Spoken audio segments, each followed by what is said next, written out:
صدای وحید مرادی، کاری از مهدی عبدی.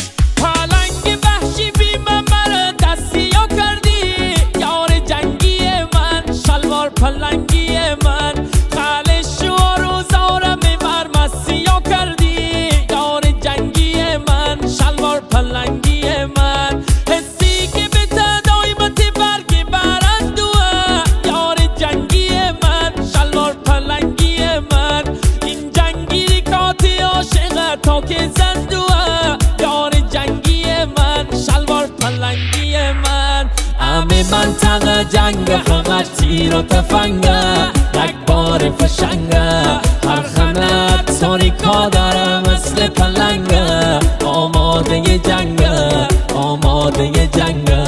همه منطقه جنگ همش تیر و تفنگه، یک بار فشنگه، هر خانت تاریکا داره مثل پلنگه، آماده جنگه، آماده جنگه.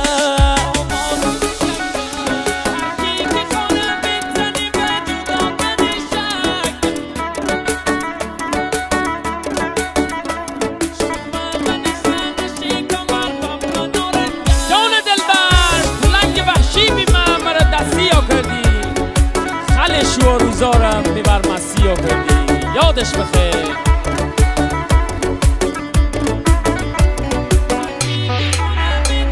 هر کی که خانه بزنی و جدا کنی شک، یار جنگی من، شلوار پلنگی من، شومه من خانه کمر و من نارنجک، یار جنگی من، شلوار پلنگی من.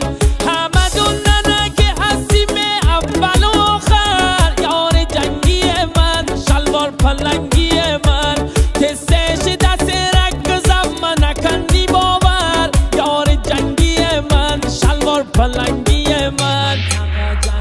همه منطقه جنگ همش تیر و تفنگه، رگبار فشنگه، هر خانت تاریکا داره مثل پلنگه، آماده جنگه، آماده جنگه.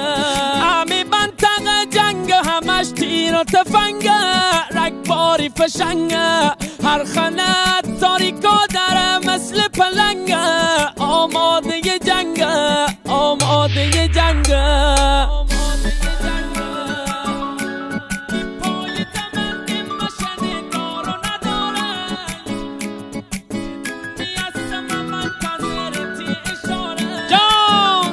یار جنگی دا، شلوار پلنگی دا، پای دمند مشن دار و نداره، یار جنگی من، شلوار پلنگی من، شدونی هستم منتظرتی اشاره، یار جنگی من، شلوار پلنگی من. اتارک داره به اسم غیرت خالی خوره، یار جنگی من، شلوار پلنگی من، هم تیپیش بوری من تنابه داره، یار جنگی من، شلوار پلنگی من. همه منطقه جنگ فقط تیر و تفنگه، رگبار فشنگه، هر خانت تاریکا داره مثل پلنگه، آماده جنگه، آماده جنگه.